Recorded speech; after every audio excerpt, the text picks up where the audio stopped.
Alright, and welcome to episode 145 of the Epic Film Challenge. Really rolling along with these now, although I'm very behind, or we're very behind on making videos. So I'm going to plough through these next 5 videos. Is it next 5? Yeah, the next 5 videos.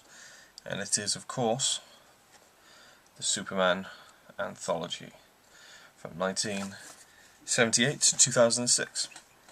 So I did a marathon of these over about a week, and I watched all of these, and I actually bought this Blu-ray box set without ever seeing any of the films. I gotta say, it was a great buy. Absolutely loved this set and loved these series of films. So, without further ado, Superman 1, or Superman the movie. No, it's not the first Superman movie. There was various serials, in the 40s and 50s around that time. So it wasn't the first feature-length Superman film, but it was the first modern Superman film and the first modern superhero film in a lot of ways. When you think of like the 70s, 80s, 90s, that kind of thing. When you think about a modern superhero film, I'd say you'd think of Superman and Batman, in my opinion, because Spider-Man didn't come around in a modern film for quite a while, till at least 2002, I think it was. Anyway, so Superman the movie. I enjoyed it a lot, although the first hour really dragged. And the thing about Blu-ray is that it looks great, but it really kind of showed up a lot of the details. Like the film opens on planet Krypton, and there's like a shot of it from kind of like a panning shot, and you see the planet Krypton and stuff. And I really love behind the scenes features and stuff, and I'm really into the filmmaking aspect of films. So I knew straight away, obviously, that they used a miniature for that shot. And I could also tell on Blu-ray straight away that they hadn't put that much detail in a miniature. And that's when miniatures really look great, is when there's a lot of detail in it. And that's when it looks really real. And this one didn't have that much detail on it. So it just really looked like a model, like it really stood out.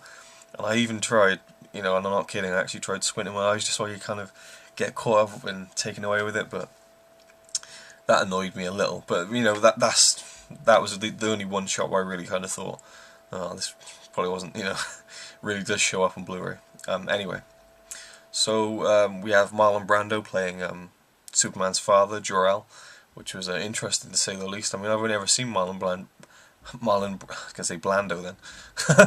Bland. No, he's anything but bland, but Marlon Brando.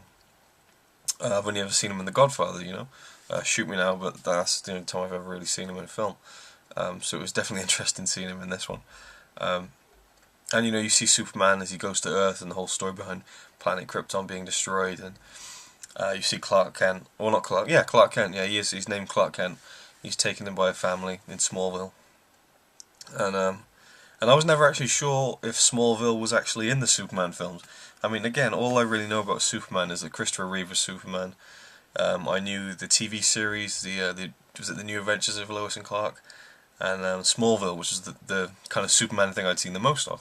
So I wasn't actually sure if Smallville was in the whole Superman canon, but obviously it is.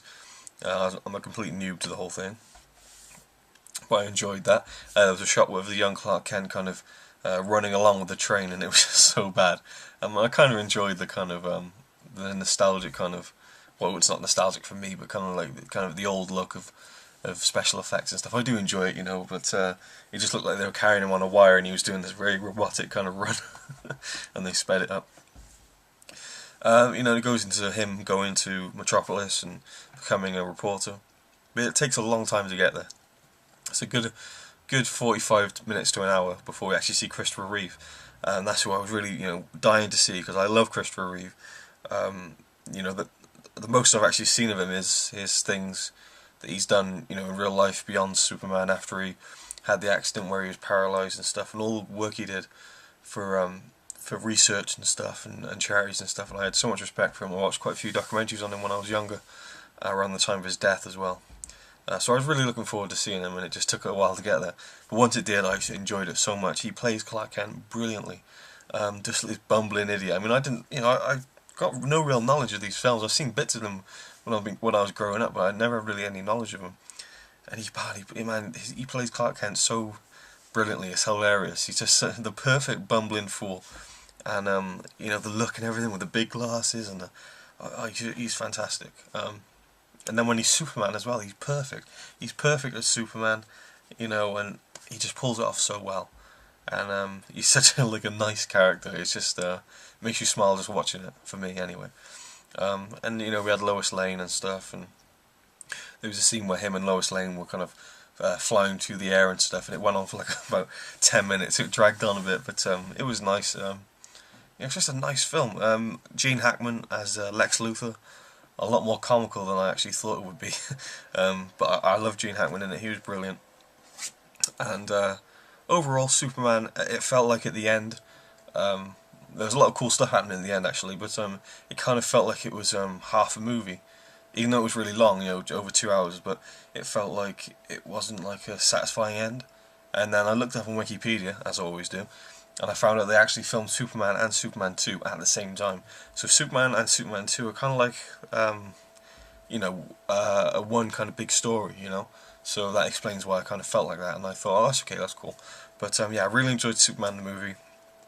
You know, and as you'll find out, it was not my favourite of the series, but yeah, I did really enjoy it, and I will give it I give it an 8 out of 10.